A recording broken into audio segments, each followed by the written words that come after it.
Welcome to the deep dive. Today we're jumping straight into Japanese animation, specifically a really gentle, comforting subgenre called iyashike, healing anime. And our focus, it's the series Gingitsune, Messenger Fox of the Gods, which comes from Sayori Okiai's manga. A really lovely one. Absolutely. Yeah. So our mission, what we want to unpack today, is how this quiet show does something fascinating. It sort of subtly domesticates these really powerful ideas from Japanese folklore and Shinto. Right. We're talking kami, the deities, and Kitsune, the famous fox spirits. Gingitsune takes these figures that can be awe-inspiring, maybe even a bit frightening, and makes them feel, well, familiar. Comforting almost. Like grumpy roommates, as the title suggests. Exactly. We're going to show you how this cultural translation works, digging into the actual folklore and spiritual context behind it all. Yeah, and that healing anime label is so important here. Gingitsune isn't just relaxing to watch. It really grounds itself in quite detailed spiritual traditions, but it adapts them very deliberately. Well, the core thing we'll explore is how the series intentionally simplifies the traditional powers of these beings and really emphasizes only their benevolent sides. It's like it reframes these ancient ideas for a modern audience that's looking for comfort, turning the unknown into something, well, safe, familiar. Okay, so to really get how Gingitsune pulls this off, we need a bit of background on Shinto first. The spiritual world it's drawing from. Definitely. Because kami, the deities in Shinto, they aren't like the big omnipotent gods you might think of from Western religions. They're sacred spirits, but they're immanent. They exist right here in the natural world. In mountains, rivers, trees. Exactly. Forces of nature, even revered ancestors, anything that inspires that feeling of awe, really. They're quite fluid conceptually. And here's a really key point from understanding the show. Kami traditionally have this dual nature. There's the gentle, nurturing side, the nigimitama. Which brings blessings, good fortune. Right. But then there's also the aramitama, the assertive, sometimes destructive side. If a kami gets offended, they could cause trouble, disharmony. Even shinbatsu, which is like divine punishment. Serious stuff. Yeah. And usually, kamis are hidden from us. They live in the shinkai, the world of the kami. We might only perceive them through sacred objects or places, the shintai. Which makes Makoto's ability, the sight, so special in the story. She can actually see them. It breaks that barrier immediately. It does. And the sight is also how that hidden world often communicates. Which brings us to the Shinji. Ah, the divine messengers. Exactly. Or kami no tsukai. Usually animals acting as go-betweens for the kami and humans. The show calls them heralds, which is a nice translation. And we see examples in folklore, right? Like deer at Kasuga Shrine. Precisely. Deer for Kasuga, pigeons for Hachiman, monkeys for high shrines. Gingitsune uses this tradition faithfully. It gives us the lion dog guardians, Utamaru and Saimaru. And the poor turtle coming. Right, the displaced herald. And the little monkey heralds, Fu and Fuku, who are quite mischievous. So it respects the tradition there. It does. But here's the critical adaptation, the first big step in this domestication we're talking about. The show makes a choice. It pretty much leaves out the fearsome aramitama aspect of the kami. Okay. And any real threat of shinbatsu, that divine punishment, gone. This has to be deliberate, Yeah. Iyashike. Its purpose is to calm and reassure. Wrathful spirits wouldn't exactly fit that. Not at all. So by filtering out that fear, Gingitsune shifts the whole relationship. It moves from, say, cautious awe and respect toward the divine to something much more like, well, familiar intimacy, gentle. Making the divine feel like part of the household. Pretty much. The first step towards that grumpy roommate idea. It definitely softens the edges, doesn't it? Makes them feel less like these distant, potentially dangerous powers. Okay, so let's pivot from the kami to maybe the most iconic figure here. The Kitsune, the fox spirit. It's the Kitsune. Deeply complex figure in folklore. Absolutely. These aren't just animals. They're yukai, supernatural beings, known for being incredibly smart, living for ages, and wielding powerful magic. Shapeshifting is a big one. Huge, Bakru. Especially into beautiful women, that's a classic trope. And they can create illusions, bakasu, to trick people. And that eerie foxfire kitsunebi. Right. And the more tails they have, the older and more powerful they are, culminating in the nine-tailed fox, the Kayubi no Kitsune. They're really formidable beings in the original stories. They really are. And crucially, Kitsune have their own duality in folklore, much like the kami. And Gingitsune handles this very specifically. How so? Well, traditionally you have two main types. First, the Zenko, These are the good foxes. Celestial, benevolent, often depicted as pure white. They're associated with the god Inari Shikami, serving as his divine messengers. That sounds like Jintaro. Exactly. Gingitsune fits the Zenko archetype perfectly. But then you have the Yako, the field foxes, or Nojutsu. Oh, wild ones. Right. These are mischievous, often outright malevolent tricksters. Their actions can range from, harmless pranks Like in some folktales. to really dangerous stuff. Yeah. Spiritual possession, kitsunetsuki. Or even seducing people to drain their life force, like the famous Tamamonome legend. Wow, okay. So a much darker side. Definitely. And it's important to clarify that connection to Inari, the god of rice, fertility, business. Foxes are Inari's messengers, not Inari himself. The Seiki shrine in the anime is dedicated to Ukonomitama, who is an aspect of Inari. Got it. Messengers, not the deity. Correct. Now here's the second major adaptation Gingitsune makes, building on what it did with the kami. The story only features Kitsune of the benevolent Zenko type. Ah, so no Yako at all. None. All the darker, dangerous aspects, the malicious tricks, the possession, the dangerous seduction, they're just completely absent from the narrative. And again, that must be deliberate for the tone. Absolutely. It's crucial for the Ashike feel. If Jintaro or other foxes were potentially dangerous tricksters, the show wouldn't feel safe or healing. It'd be more like a supernatural thriller or horror. Right. By focusing only on the Zenko, the dependable messengers, the show effectively tames the wild fox spirit. It turns this potentially ambiguous, even dangerous figure into a trustworthy, almost familial presence, another layer of domestication. It really makes you feel you can trust these spirits, which is key for that comforting vibe.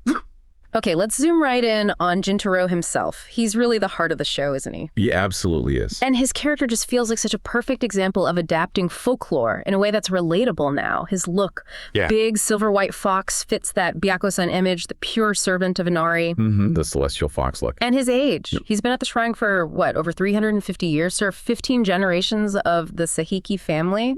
That screams Zenko guardian. Embodies that longevity and dedication. But then, and this is where it gets so good, his personality, he's lazy, he's rude, complains constantly, kind of foul-mouthed. Not exactly the image of serene divinity. Not at all. But apparently this actually taps into something real in the folklore too, that even sacred spirits could be sort of unruly, capricious. Yes, there's an element of that. They aren't always perfectly behaved or easily commanded, which explains why Makoto can't just order him around. She has to bribe him with mandarin oranges. His weakness was perfect. Yeah. And the anime cleverly bridges this gap, his sacred duty and his difficult personality, using a very modern character type, the Sunder. Ah, the classic. Rough on the outside, soft on the inside. Exactly. Underneath all the grumbling and insults, Jintaro's is incredibly caring, fiercely protective of Makoto. He's basically become a surrogate father figure to her after her mother died. So that Sunder dynamic translates that old folkloric duality, the sacred guardian who's also unpredictable, into something really human and funny and emotional. He's not just one thing. Precisely. He feels complex, real, someone you can actually get attached to, despite his flaws. But maybe the most significant adaptation with Kintaro, really the cornerstone of this whole domestication idea, is how they limit his powers. Right, you mentioned that earlier. He's not doing the big flashy magic. Not at all. Yeah. In folklore, a kitsune of his age and status should be incredibly powerful. Shape-shifting, illusions, potent foxfire, the works. But in Gingitsune, His main power is basically a very limited kind of fortune-telling, little glimpses of the future, finding lost things, but it's always cryptic, kind of vague. like the lost cat in the first episode, he gives a clue, but Makoto has to figure it out. Exactly. It's a hint, not a magic wand. It requires human effort, human interpretation to be useful. And the really famous Kitsune powers, shape-shifting into people, illusions, powerful magic. Completely absent. They've deliberately nerfed him, you could say. Why, though? Why dial back the cool powers? It's a brilliant narrative strategy, actually. Think about it. If Jintaro could just shape-shift into a human and fix things, or create illusions to solve problems, or use powerful magic, well, what would be the point of Makoto's struggles? Yeah, he'd just solve everything instantly. No stakes. Exactly. It would totally trivialize the small human problems this show focuses on. And more importantly, it would undermine Makoto's role, her agency, her growth. So limiting his power forces her to act. Precisely. The supernatural elements become catalysts. They prompt action, offer a nudge, but they aren't Deus Ex Machina solutions dropped from the sky. Makoto has to be the one to engage, to show empathy, to put in the effort, to connect with people. Ah, okay. So it reinforces that partnership idea. Yeah. Humans and spirits working together, relying on each other. Yes, mutual reliance. The divine isn't there to fix everything, but to help humans find their own way. Yeah. It keeps the focus firmly on human connection and growth, which is central to the Yashike genre. That makes so much sense. The magic serves the human story, not the other way around. Okay, so let's look at how this whole framework, the softened kami, the tamed kitsune, the limited powers, plays out in the actual stories and themes of the show. Right, how it all comes together. The plots are generally pretty small scale, aren't they? Episodic, low stakes. Things like misunderstandings between classmates, finding lost pets. Very relatable stuff. Very slice of life. Yeah. The supernatural isn't there for big, epic battles against evil. It seems more focused on, like, helping people communicate better, building community. That's a great way to put it. Take the monkey heralds, Fu and Fuku. Right. They were causing trouble. But why? Not because they were evil, but because they were lonely and needed attention. Their pranks came from a place of need. Ah, okay. And the turtle herald came. His shrine got torn down for development. Exactly. A really poignant story about tradition being displaced by modernity.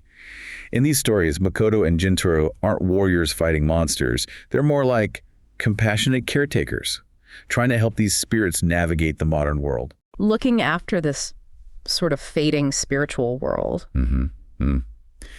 And central to all this interaction is the sight.